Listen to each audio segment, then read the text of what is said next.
Namah Sri Yatirajaya Vivekananda Suraya Satchit Sukha Swarupaya Swamine Tapaharine. I am grateful to Swami Atmagyananandji and Bhaswatanandji that I am able to speak today. A very happy coincidence, and to speak the truth, I was really overjoyed on seeing this wonderful ashrama.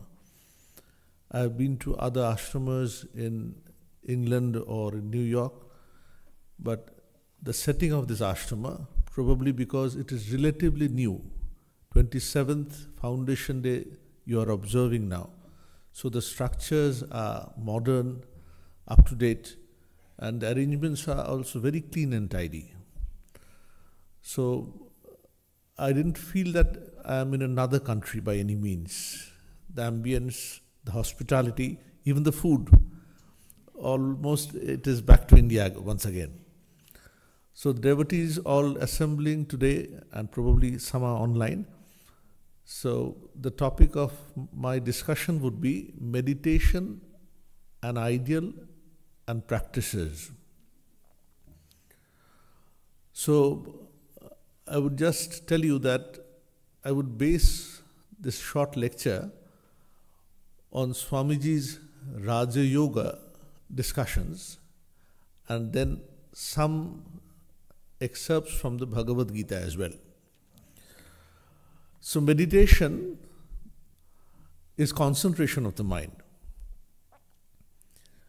All of us, whether we are into religion or into our work spheres, we naturally have to put our mind together, focus our mind together on the object in hand. So Swamiji, in his book Raja Yoga, gives a very broad overview of concentration and meditation. He says, well, if I had a chance to discipline my mind once again, to educate my mind once again, I would have taught it to concentrate, to meditate, instead of stuffing it with too many information. Thus, mind to him was an essential instrument by which knowledge is gathered. But sadly enough, often we ignore this aspect of education. It is mainly information, or rather equipping ourselves as per the demands of society, industry, economy. I am reminded of Sri Ramakrishna's early days when his elder brother, Ram Kumar, with the great expectation had started teaching him the basics of Sanskrit. Ram Kumar in those days was running a toll, a school for Sanskrit in Kolkata. And there he was doing the work of a priest, far off from Kamarpukur, their native village. He was now hard pressed to find a means of livelihood. Added to this was the botheration that his father had passed away, and the whole brunt of looking after the family had fallen on him. This younger brother of his, Gadadhar, that was his common name, Ramakrishna. Remember, all of them had Rama at the beginning, because Rama was their Ishta Devata, Raghuvir Shila. Some of you must have gone to Kamarpukur, right? So it coincides with this Ram Navami. Ram Kumar, Rameshwar, Ramakrishna. Even their sister was named Ram Shila. Every name had Rama at the beginning. So Ram Kumar had brought Ramakrishna to Kolkata, barely 16 years of age. And he was having a deep desire that Ramakrishna should study the Sanskrit subject well. Why? Because as a priest, you expect people to chant the mantras properly, isn't it? if the intonation is clear, if the pronunciation is perfect, you feel that he has done his work properly. Maharaj was conducting the puja yesterday. I saw the video.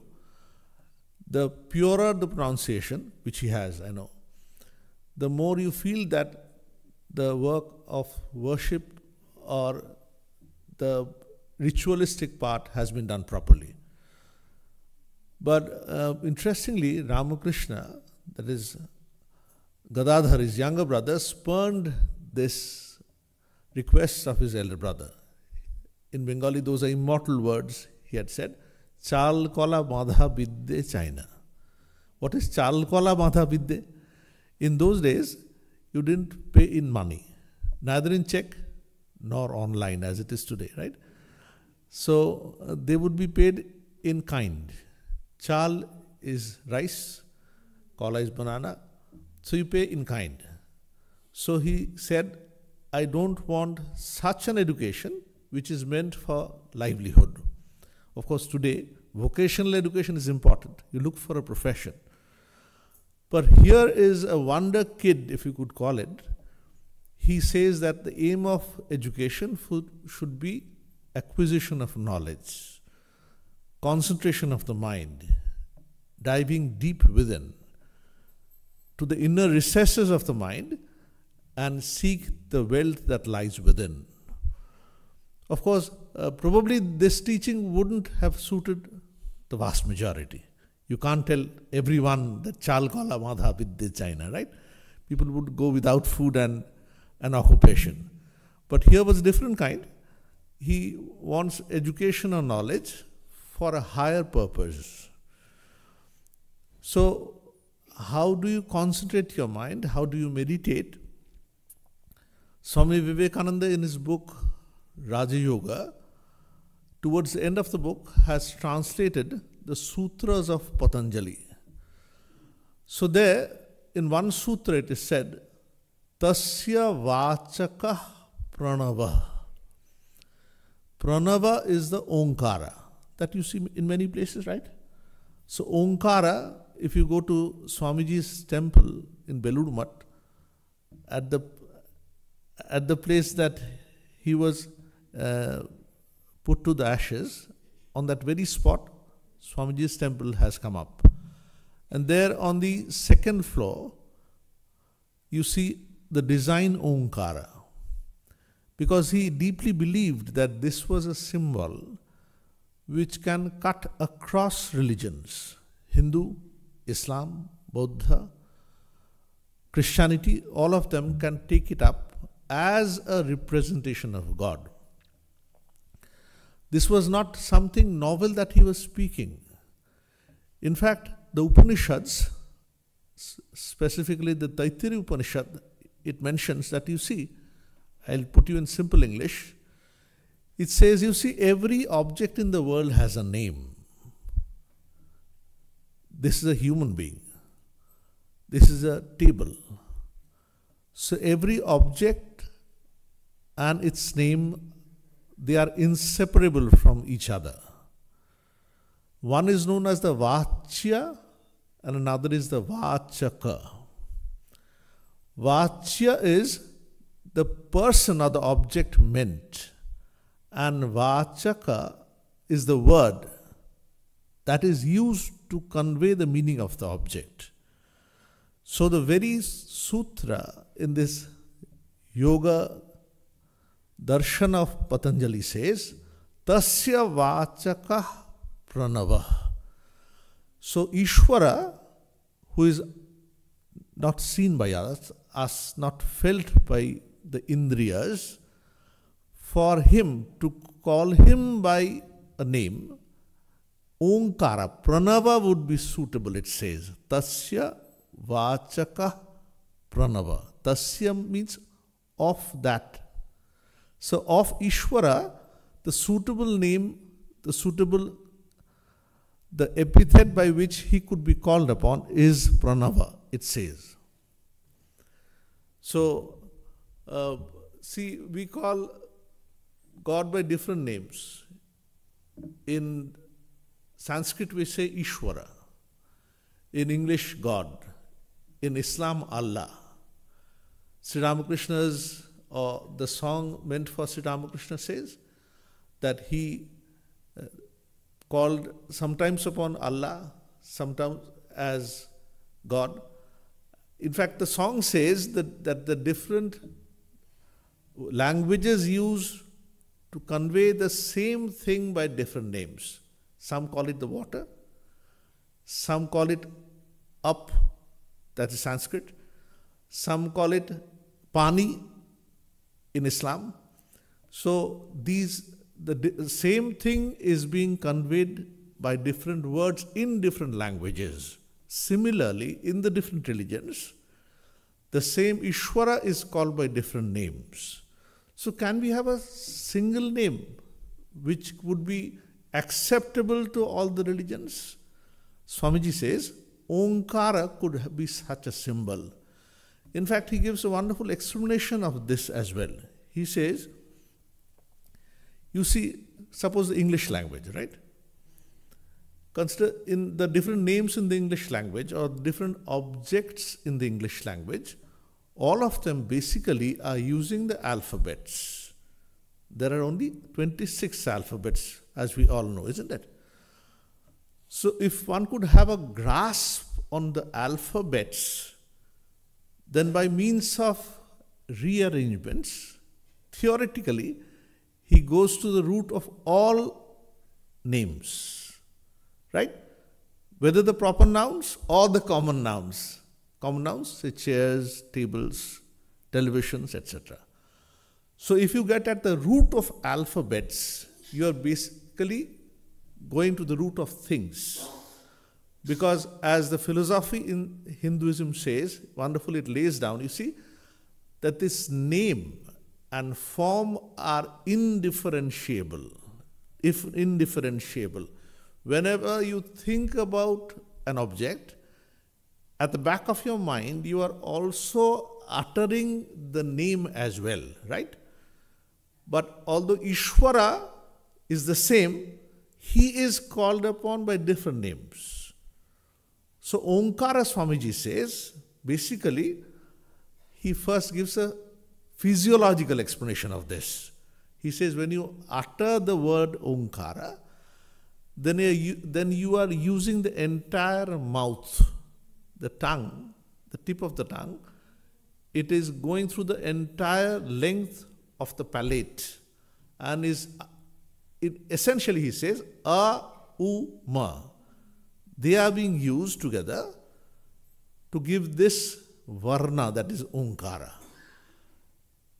In case of pronunciation, actually, we are using the different parts of the mouth.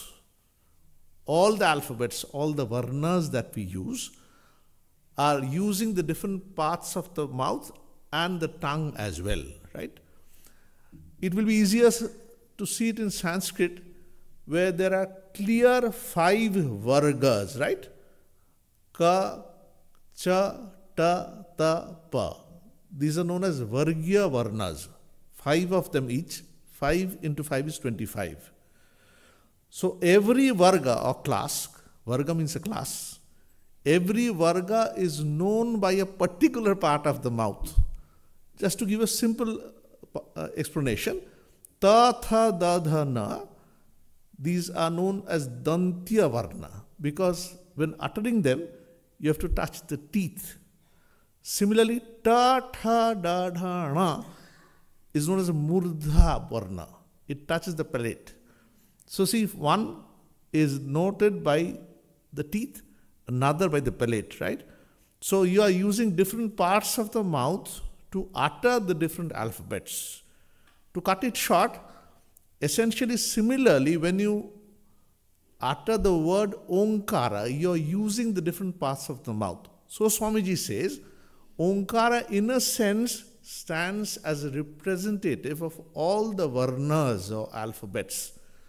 Because you can't utter all the 26 alphabets together, you instead take up one varna, Omkara, which stands as a representative of all of them. Just as suppose when you vote for some person and elect him or her to a house, out of many people you are picking up one, right? And you think that he or she represents all the men or women staying in that person, in that area.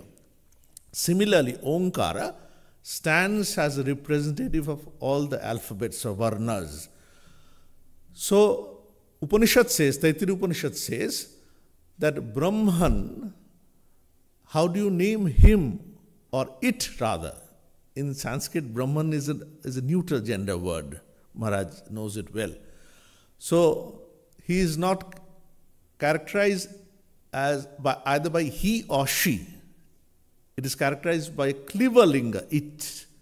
Okay? So, Swamiji says, as per the Upanishads, Omkara can be taken as a representative of Ishvara or God.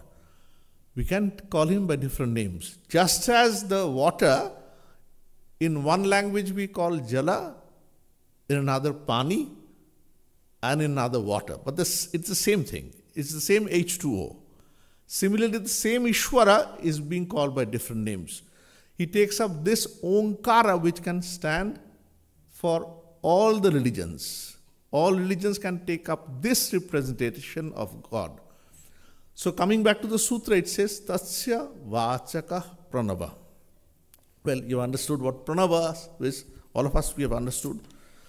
Then he says that, you see, if you want to meditate on Ishvara, then Omkara would be a very wonderful method, vehicle for meditating on Ishvara.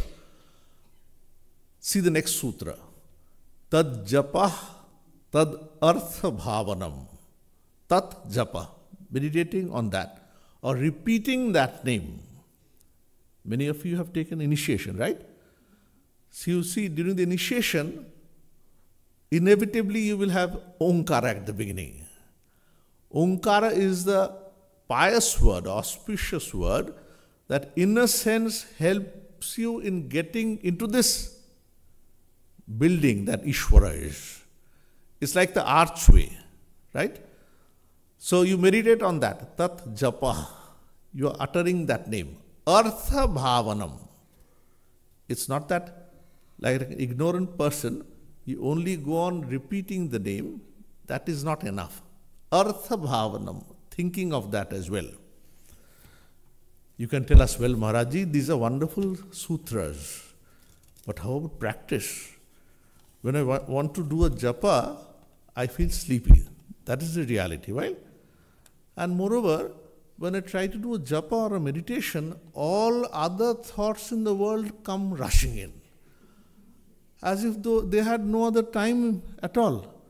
At that time, you start remembering that tomorrow there is a cooking to be done.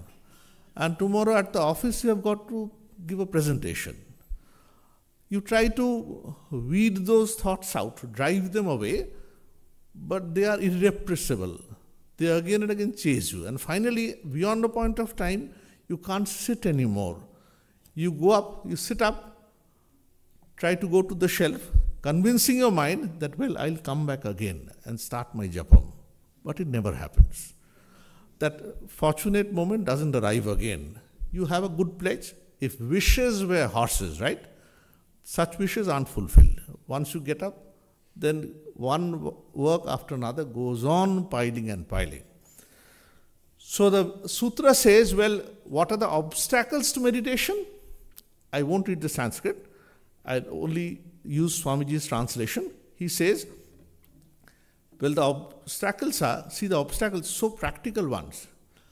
These are not merely theoretical things. Meditation is a thing that ought to be practiced.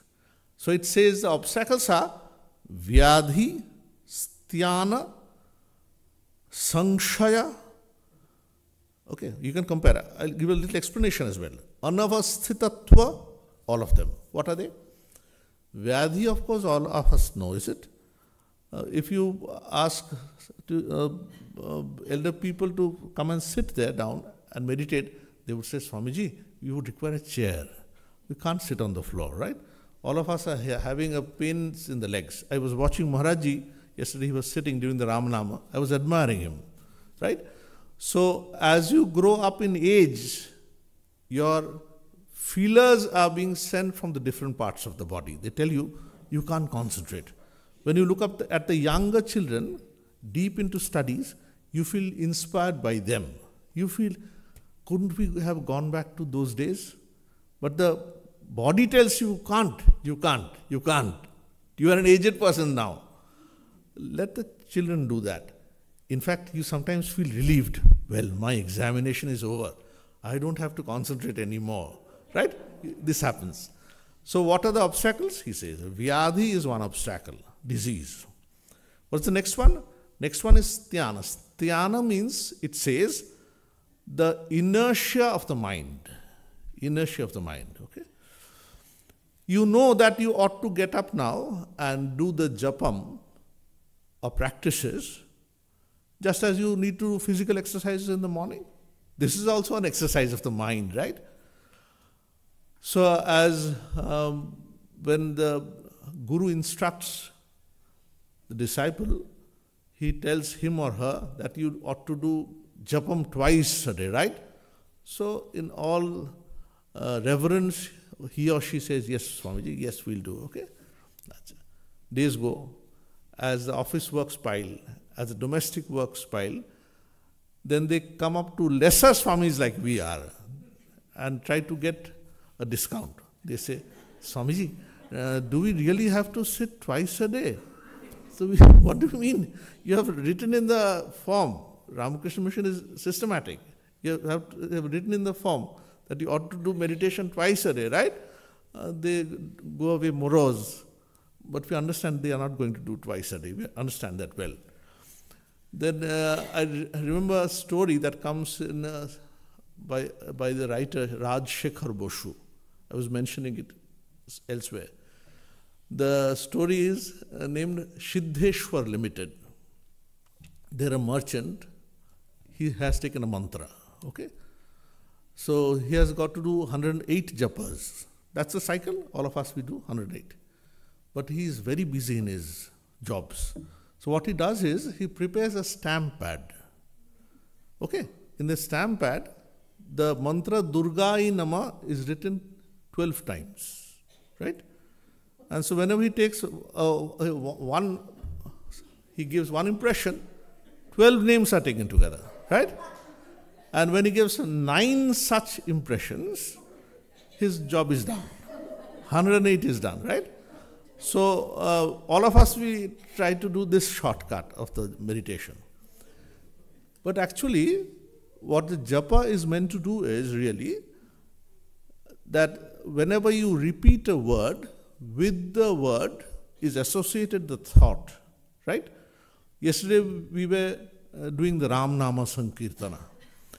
Actually, Ram Nama Sankirtana, all of them are adjectives of Ramachandra, the 108 names. You see, Shuddha Brahma Paratpara Ram.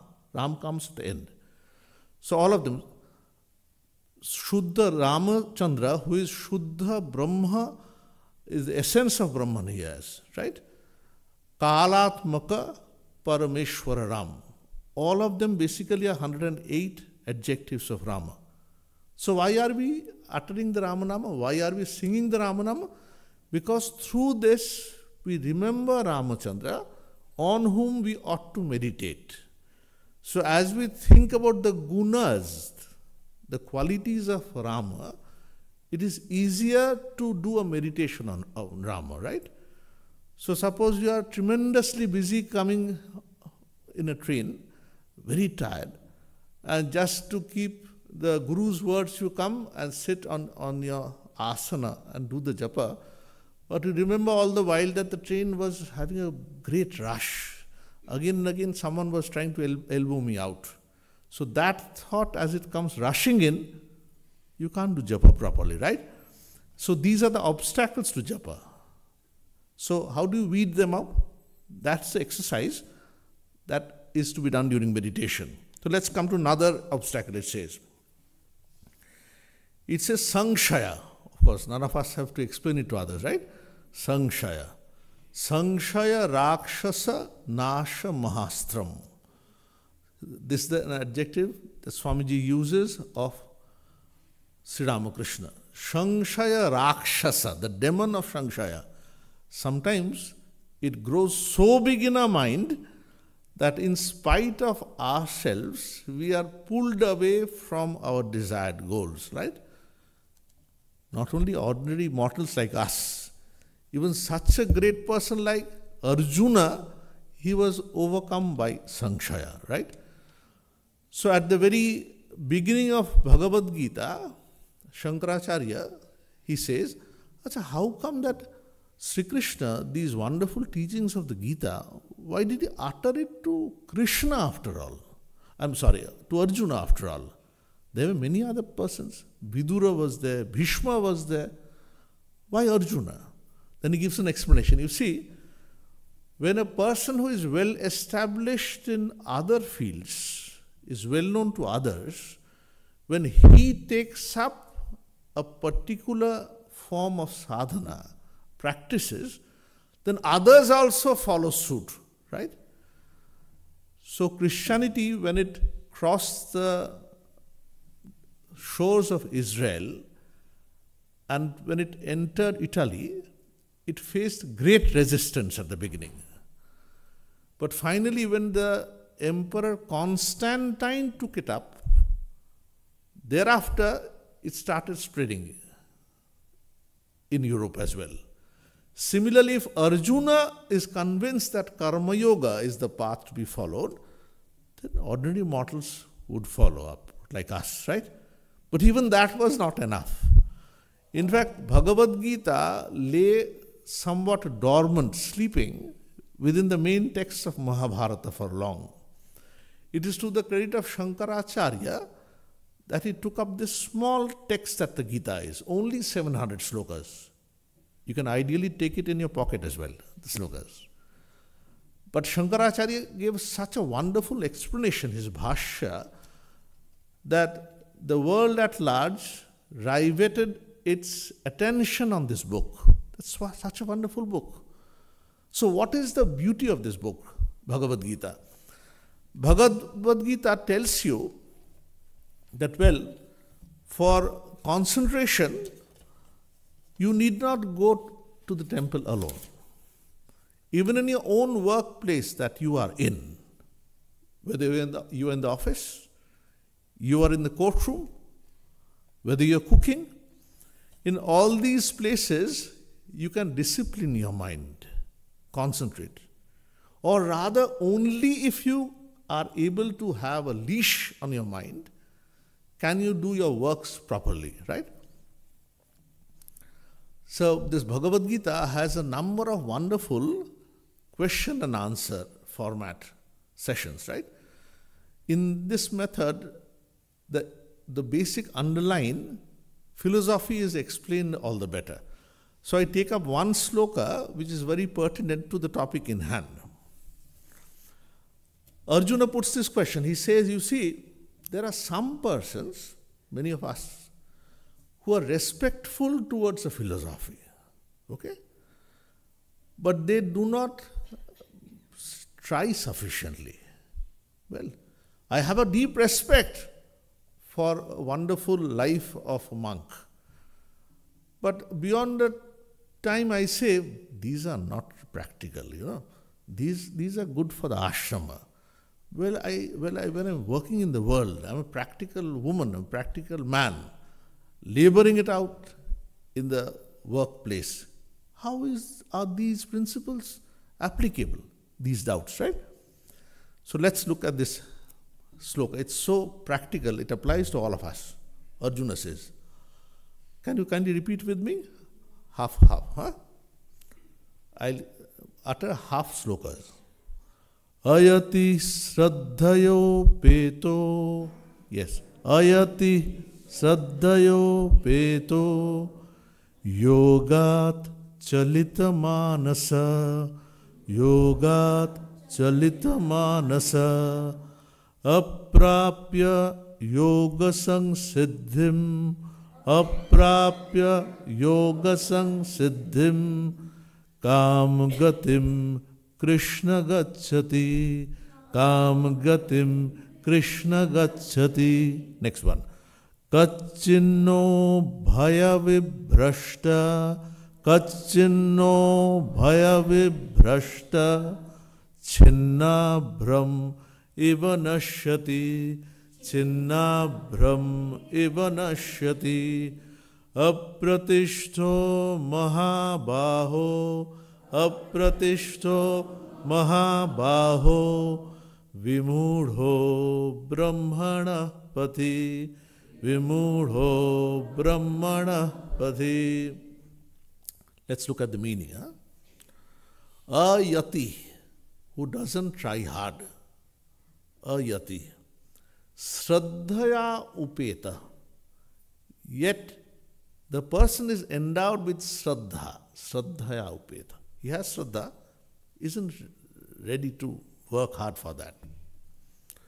Yogat chalita manasa. Yoga is concentration. Okay. His mind has wavered away from yoga. He or she has given it up. Has said, Amar dara hobe na. Ami parbo na. I can't do. Okay. Yogat chalita manasa. Aprapya yoga sangsiddhim. He doesn't have siddhi. Siddhi is success. Sangsiddhi is great success. Without having proper success, kam gatim Krishna gacchati. What end will that person come to? See, mathematical almost, right? He says, well, he has Shraddha, but he or she doesn't try hard. So what will come of that person? Even he gives a wonderful allegory. He says, look at the clouds during the winter season. Some clouds are heavy and dark. And you explain and you expect heavy rains to come in. But sometimes it so happens that there is a gush of wind. And with this wind, the clouds are broken to pieces. And there is no rains at all. There are no rains at all. The clouds are blown away by the winds. Arjuna says, will such a fate come to this person also? That with great expectation he had started on this yoga, concentration, meditation, but beyond the point after he gives it up, will he have no fruits at all, no rains at all? Such things happen to all of us. Suppose you start on a plan of doing jogging every day in the morning, right? Great wishes, great sankalpa you take in your mind. But after a time, when the doctor's advice has gradually waned away, you give up your sankalpa. You don't do jogging anymore. So it doesn't apply only to the religious field. It applies to all our endeavors which have been stopped in the middle. So, do they give us any fruits? That is the question that Arjuna asks to Krishna. Very pertinent, I tell you. If all of us had the tremendous concentration that Sri Ramakrishna had, willing or able to ignore the whole world, turning his back, as it were, to the world and going strongly in his own path of God realization, without caring for the jeers, without caring for the different scoldings that even his own relatives did towards him, he is indeed a person to succeed in life. He is a person to know who God is and is able to declare to the world that Jato Mot, Tato Pot, right? But most of us ordinary mortals, we don't have this strength of mind. So what happens to us? That was the question, right? So like a good teacher, Krishna would not discourage Arjuna. Arjuna is no longer friend now. He has sank on his feet because the Pandavas and the Kauravas are waiting for the battle to start. And here is the main warrior among the Pandavas. Suddenly, at the 11th hour, he is overcome by confusion. Wasn't that one of the obstacles we discussed, Sangshaya? At the last moment, he suddenly starts debating in his own mind. Has it been proper that we are fighting against our own relatives? What will the history say of the later days? They will say that these Pandavas were greedy enough to kill their own relatives to get back their kingdom. Instead of this, can't we stay on Bhikshanna even?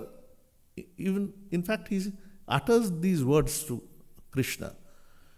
It is not that such a thought comes up suddenly. They have deliberated on all these possibilities earlier. They had even sent emissaries to Kauravas, wanting to have back only 5 villages for these 5 Pandavas. But Duryodhana was not prepared to give them any land at all. It is then that they had finally decided to go for an all-out war. Not content even with this, they had sent their emissaries, both Kauravas and the Pandavas as well, to the different warriors throughout the land of Bharata. Entire Kshatriya clan were prepared on the battlefield of Kurukshetra, which is now in Haryana state, ready to start on the war. The bugles have been blown.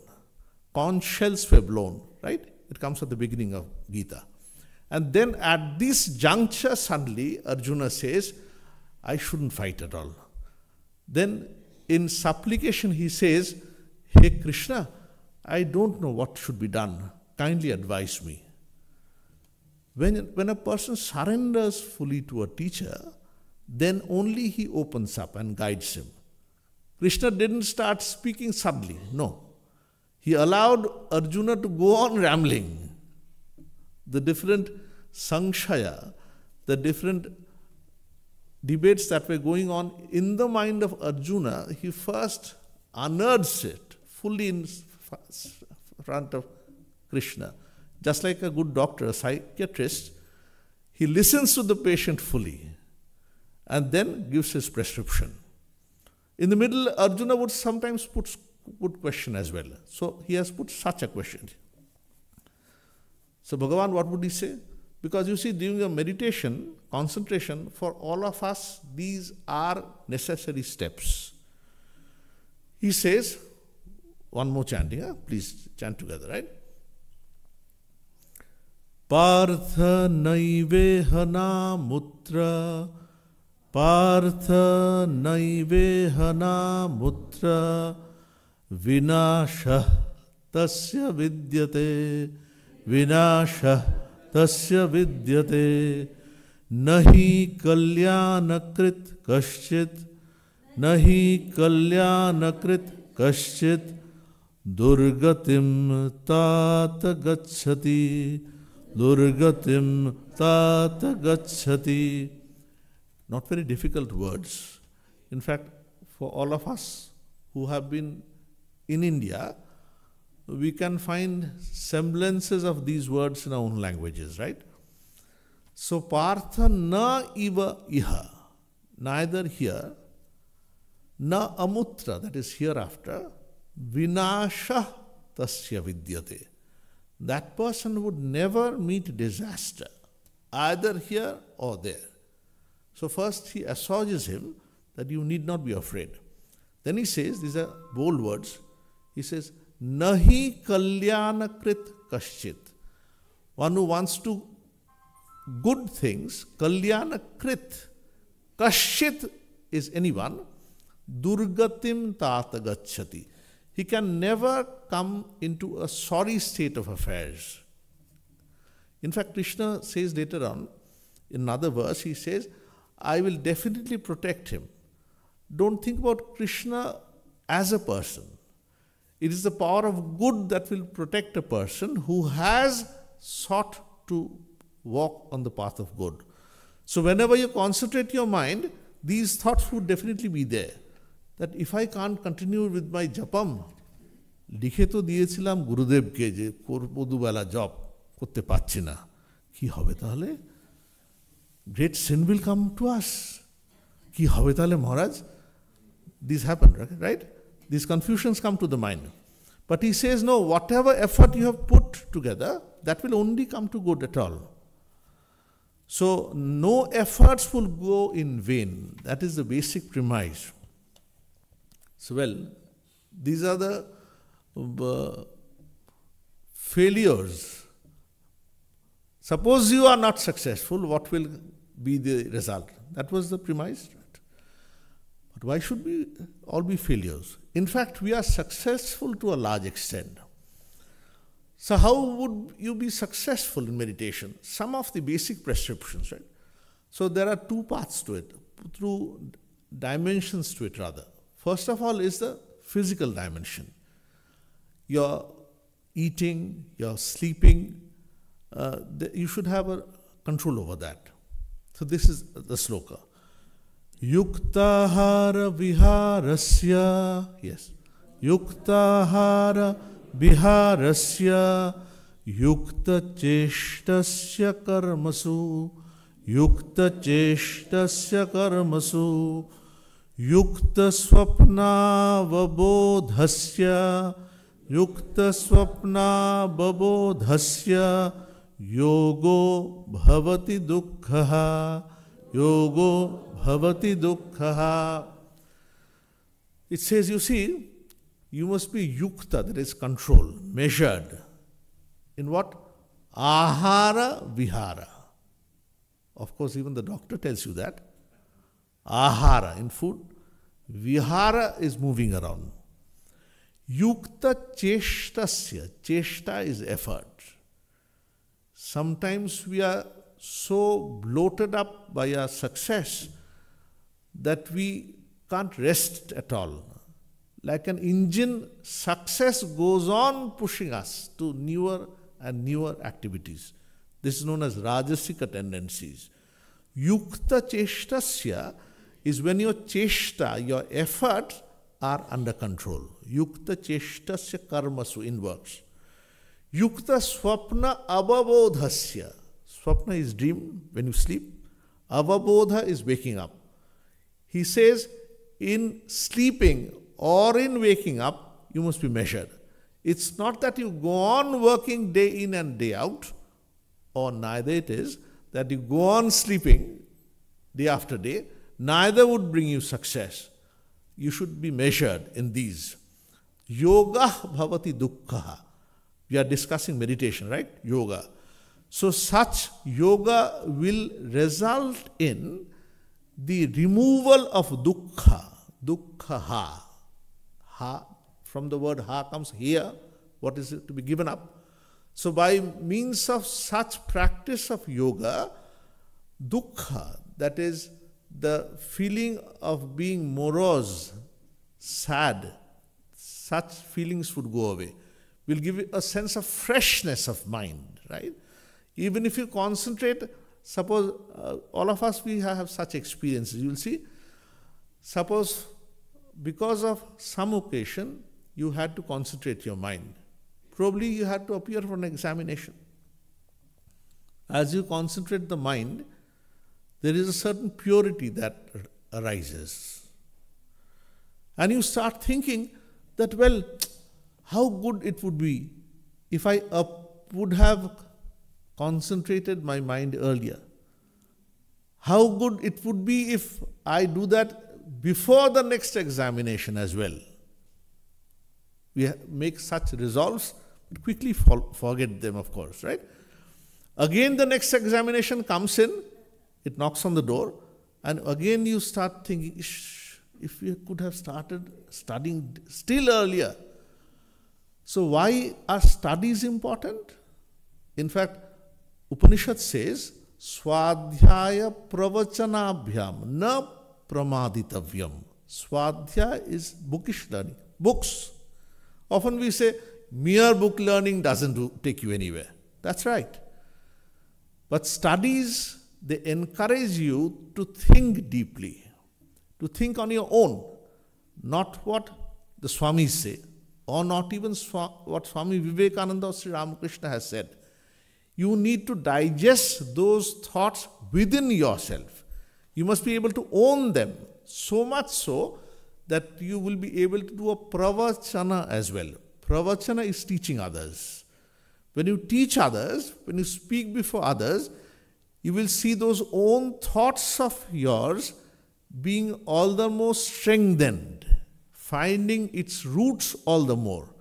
Earlier you had merely read the books, but when you put the archlight of your own mind on those subjects, newer meanings will come out of those printed words. That is why study is really a form of meditation. It takes you towards meditation. During meditation, by one part of the mind, you are analyzing the other part. I can assure you that's a difficult thing to do. All other forms of concentration, you are using a prop. Say a book, you are using the book to concentrate the powers of the mind. When you look through the doctor, say the eye surgeon looks at your eye with a small lens, he is concentrating his whole mind on that lens and analyzing your pupil. So in all these cases, Swamiji gives the analogy of the magnifying glass. He says, you see, consider the magnifying glass, take it in front of the sun, and as the rays of the sun, they converge together, they can even burn up a piece of paper, right? This is one game that all of us we used to do when we were children, right? But he says, similarly, as you concentrate the powers of the mind, you will be able to achieve wonders. You will sometimes feel that I never imagined that I had such strength within myself. Swamiji gives that wonderful definition. He says, each soul is potentially divine. The goal is to manifest this divinity within. Do this either by work or worship or philosophy or psychic control, by one or two or all of these, and be free. This is the whole of religion. Doctrines and dogmas, rituals and books, all these are but secondary details. You see, such a wide view of religion. So he says, concentration of the mind, this can be done. The inner power dormant within the mind, this can open up, whether through unselfish work or through deep reading or through bhakti, devotion, or by a combination of these, right? For all of us, combinations are good. You like reading a book of Vivekananda, but you also like devotional songs as well, right?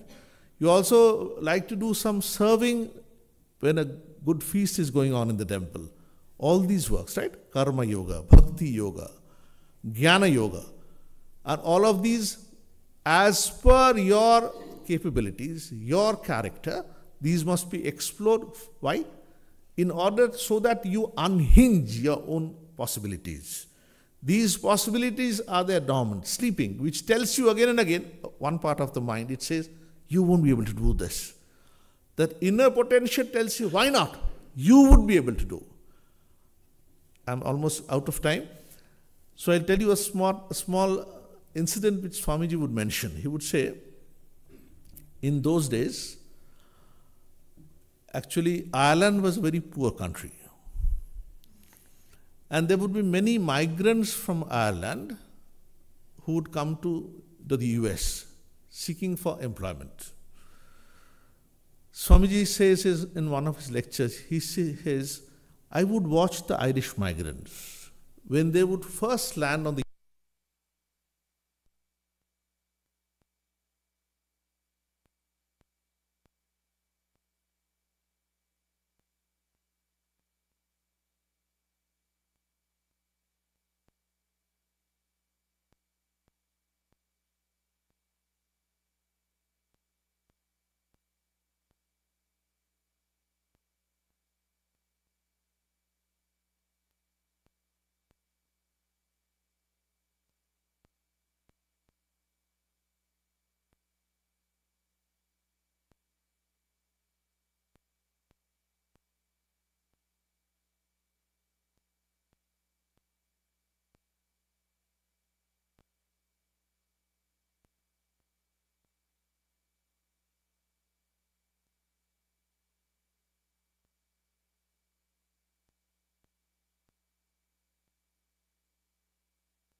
this would be fruitful in your lives, right?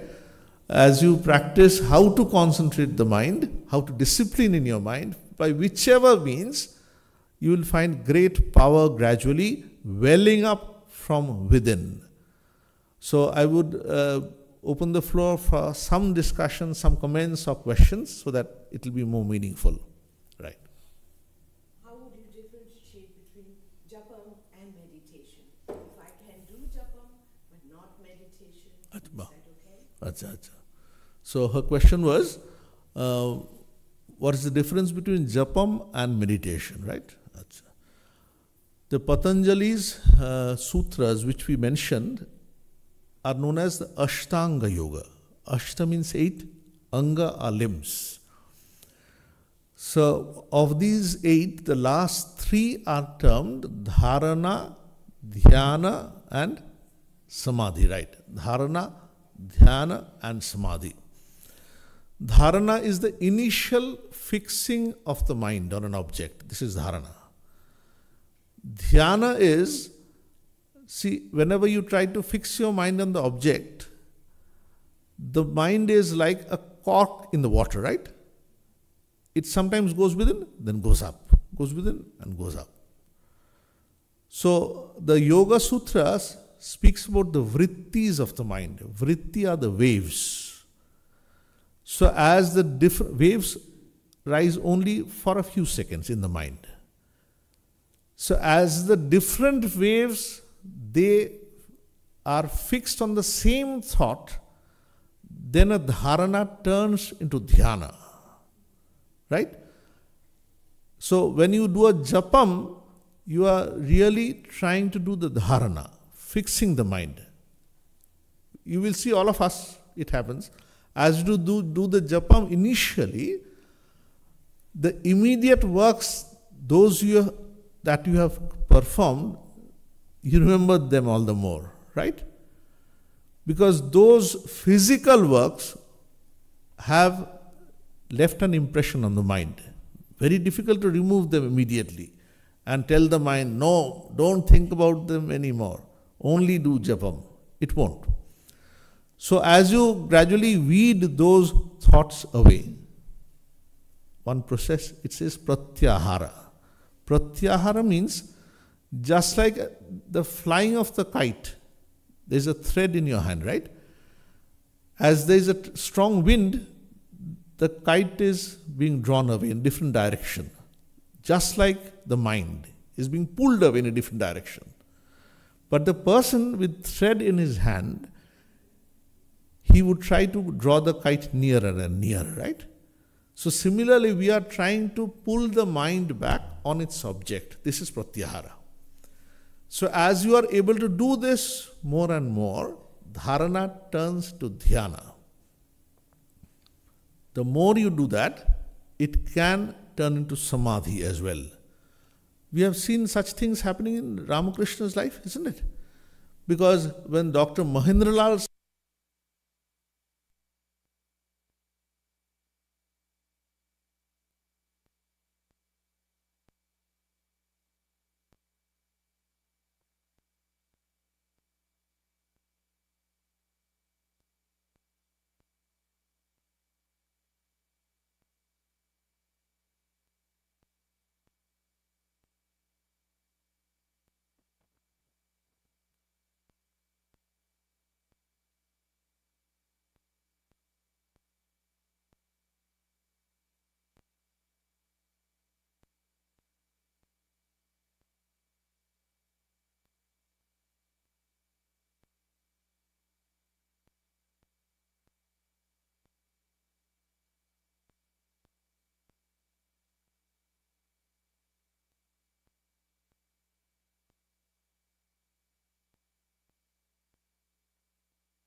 is not being known